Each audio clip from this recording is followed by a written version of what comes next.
Everyone's got jokes this morning. Okay, I'm going to start. Right. Hello, everyone. We are the Loud Moderates. And who are we, Mandy? We are a collective, a group of like-minded individuals, but not so alike. We recognize that everybody's got an opinion, thoughts on things, and if we didn't, then life would be really, really, really miserable. So we're here today to talk about any and everything concerning life, living, and I hope you enjoy it. Fantastic. Adrian, anything to add? Yeah, we're here to challenge the status quo. We don't like things staying the same. We want to push. We're about moving the agenda forward. Absolutely. And we love to disagree. We love to learn from each other. And that's what we're all about. It seems to be a lost art at the moment, disagreeing respectfully. So we'd love to model that for a number of people out there. So today we are going to be talking about lessons from 2020 with a focus on growth and development, whether that's individually, in the organizations we work with, and so on. So Adrian, your key lessons from 2020. So 2020 has been a blast, hasn't it, really?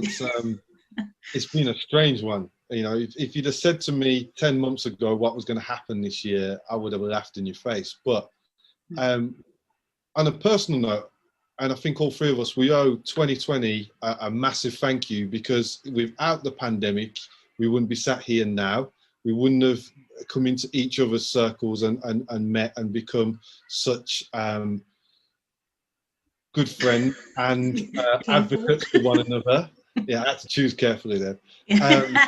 So I think that it's been great, and we all have come from very different backgrounds, and it's enabled us to come together and, for want of a better phrase, be stronger and enable, I guess, what's the word I'm looking for? We've been able to move towards a good cause together and forwarding different agendas from a different viewpoints and different experiences. So I think that's where I'll start. I won't say any more because I don't want to leave you guys with nothing to say.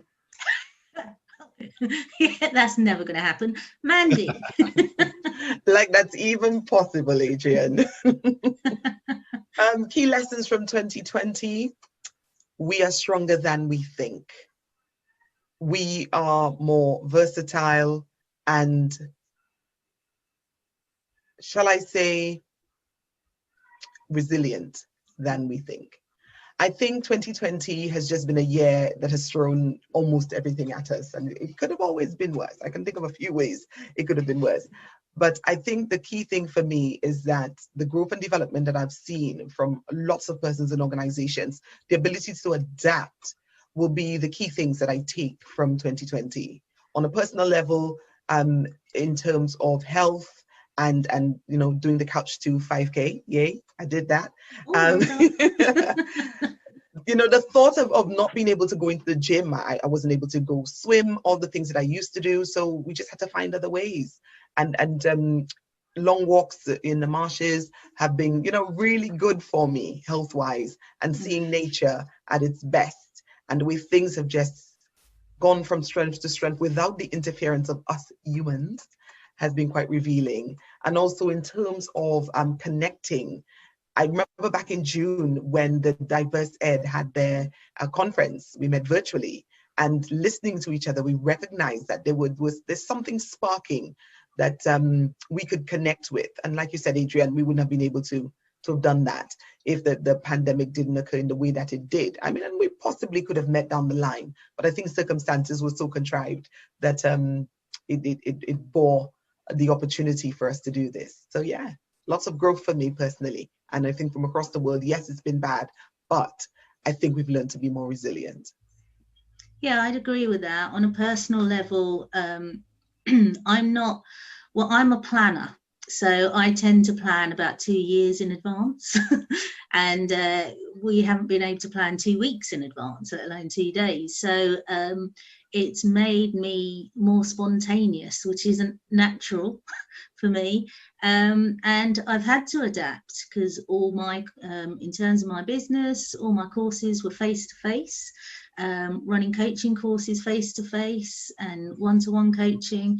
And now it's all embracing technology, all kinds of technology that I didn't realize that was out there, really. So it's exploring all that, and it's been fantastic. I mean, I actually can't imagine going face to face again. I was traveling all around the country last year, but now it's like everyone's coming to me. So it's great in that sense. Adrian, what about organizations? I think it seems to be the right time to kind of to pick up on your point just then. Organizations have got to adapt. They've got to be more flexible. We've all seen that what we were doing was effective to a degree, and it worked to a degree. But all the things that were underpinning that, that meant we had to, you know, for example, be in a certain place at a certain time, as happened 200 years ago when education first come on the scene in the Industrial Revolution. It's like, do we have to still sit in rows? Do we have to sit, you know, come into a bell? And do we have to work at these particular times? And I think what this year's taught us is that no, we don't. And actually, people are far more productive and creative than are given credit for. You know, one of the things that I find amazing is how, as a profession, educators were given 24 hours notice to go, yeah, schools are shut. We don't know when they're going to reopen. Yeah, you better sort something out. And we did it. Mm-hmm. And we thrived as well. Oh, yeah. Nobody gave us any backing. Nobody gave us any notice. No one gave us any forewarning it was coming. We just got on and we did it. Despite all the difficulties that we were facing, teachers just got on and do it. Educators just got on and done it. And that to me says that we're a massively underutilized resource in this country. Even still today, you know, when we're recording this on the 14th of December, the schools in Greenwich are talking about shutting. As educators, we were talking about shutting on the 11th of December to give people a 2-week clear window before Christmas. But that was denied because we don't know what we're talking about, you know? So I think there's lots of lessons there whereby organizations that make the decisions need to listen more to what is going on at the forefront and on the ground to make changes. Things that we've done in terms of, as you mentioned, Mel, online, phenomenal. And some kids are thriving in that environment. Yeah. Yeah. We're going to take them out of that environment and put them back into one where they weren't, because that's what we've always done. And I think there's a lot of work we can do there. Yeah, I agree. I think a lot of schools, even in the especially in the first lockdown, were trying to emulate what they've always done, but online, which was a nightmare for parents, for students, for teachers, for everybody. And like you say, it's important to adapt. Mandy? I absolutely agree to that. Well, when I think about the number of head teachers, middle leaders, senior leaders I spoke to during the lockdown, because as a coach, that's what I do. And the number of them who said, I didn't think this was possible. I didn't think that we had the capacity to do this. I didn't think we could be stretched anymore.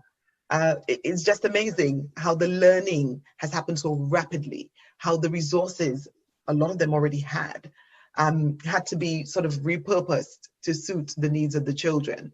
And I think there's a big lesson there about making us ready for 21st century living. There's something there, like you said, Adrian, about is what we were doing appropriate? How much of what we felt was what education was for did we actually need during the lockdown? The paper, you know, the having to be face-to-face and having the conversations. The way assemblies went online, I think there's one school I can think of in Hackney.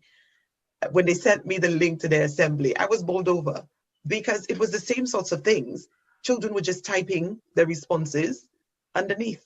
and submitting work in response to this pre-recorded video that the whichever head or deputy had done at the time.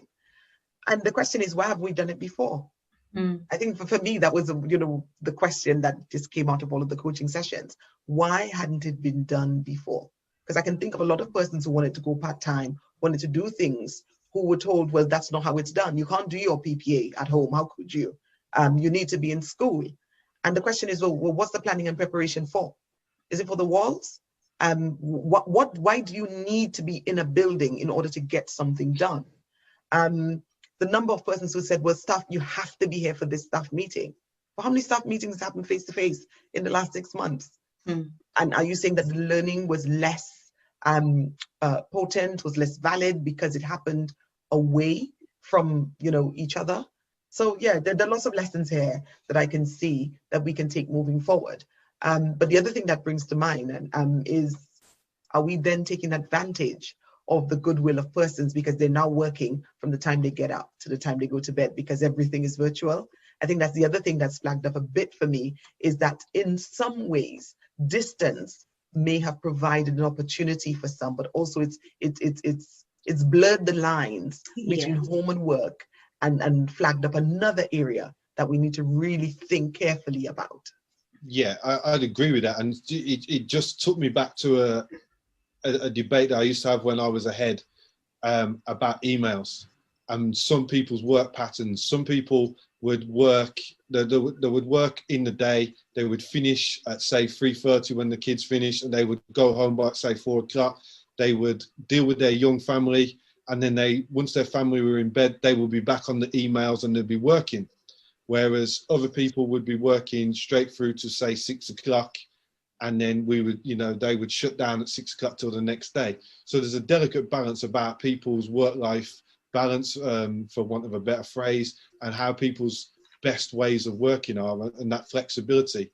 I always took the stance of that, just if someone sends you an email outside of office hours, don't expect a response. And I would tell all the staff that. So I think we've got something to do in terms of making those conditions and those sort of rules, for want of a better phrase, in terms of our working practices as we move forwards. Because a 7 p.m. meeting might work for you, but it might not work for everybody else. So it's there's some nuances that have come out from that.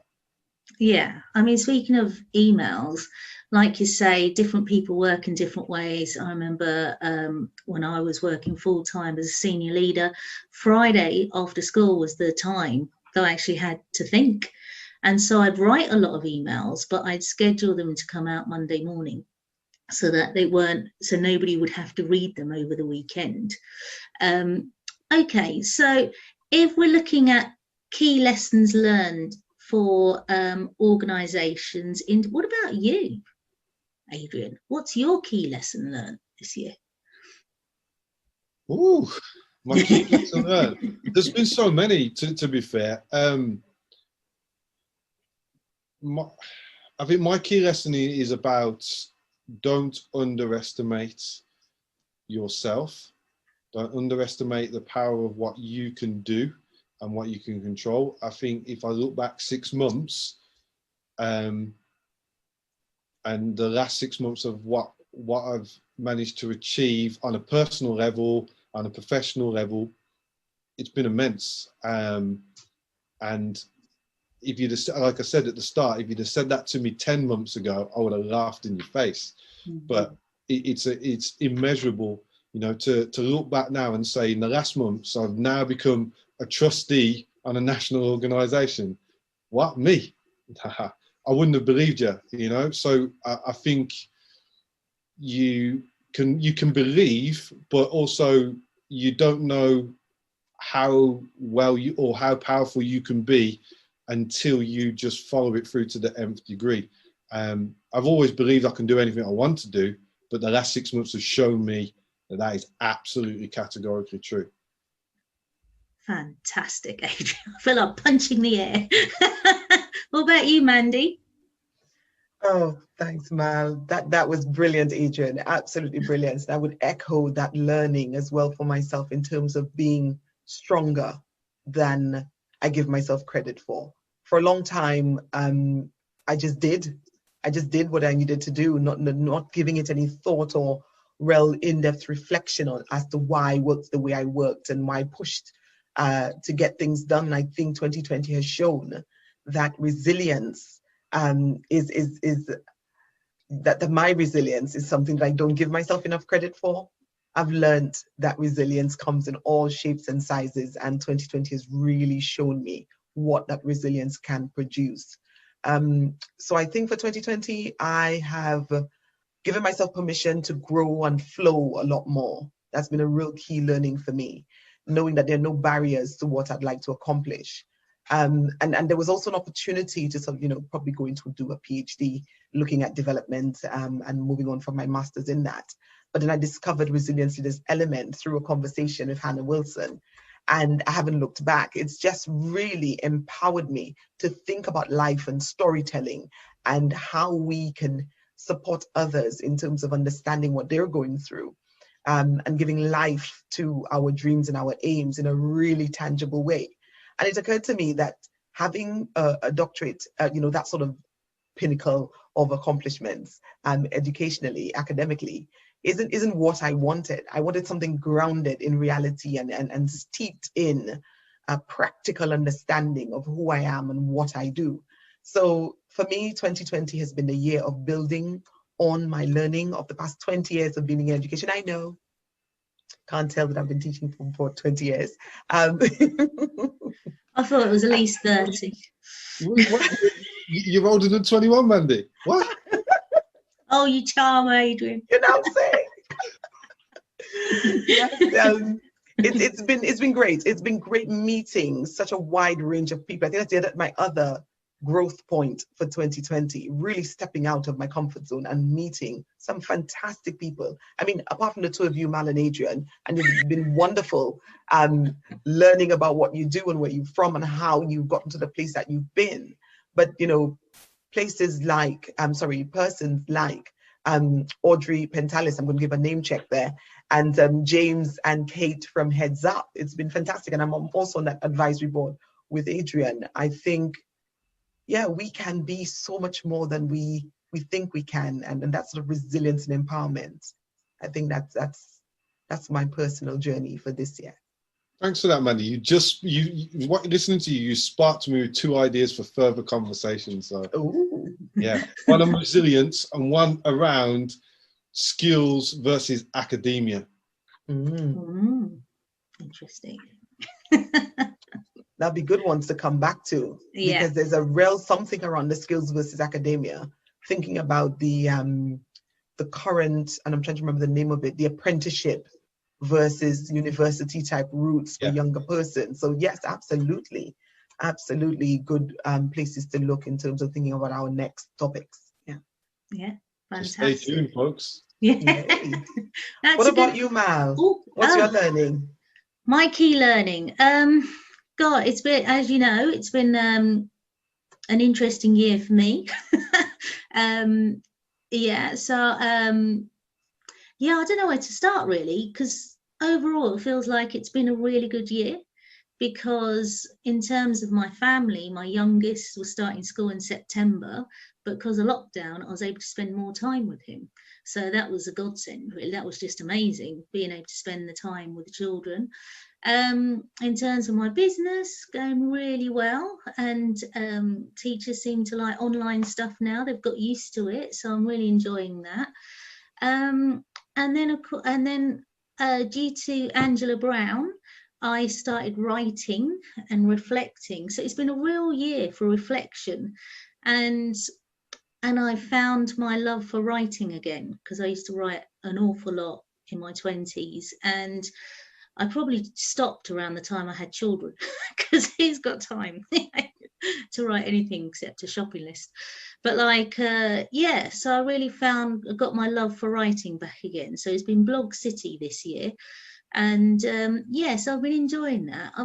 It's been quite a cathartic year through that writing. So I've learned that I think it's been a year of letting go.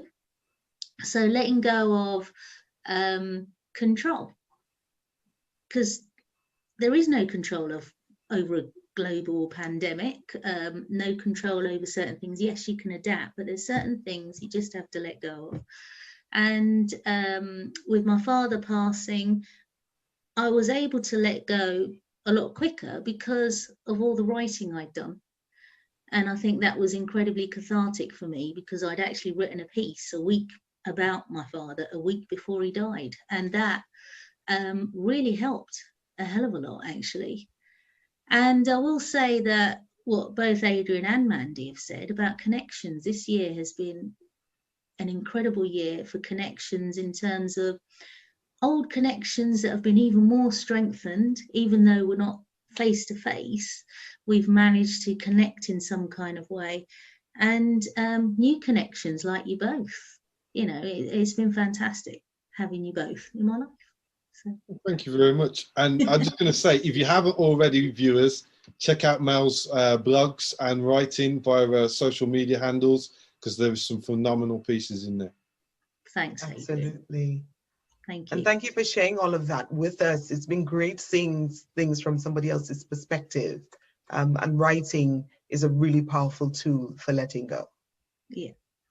Fantastic. So our next episode is going to be the key challenges of 2021. Okay, well, so I'm going to pose us all a task for that, or a question.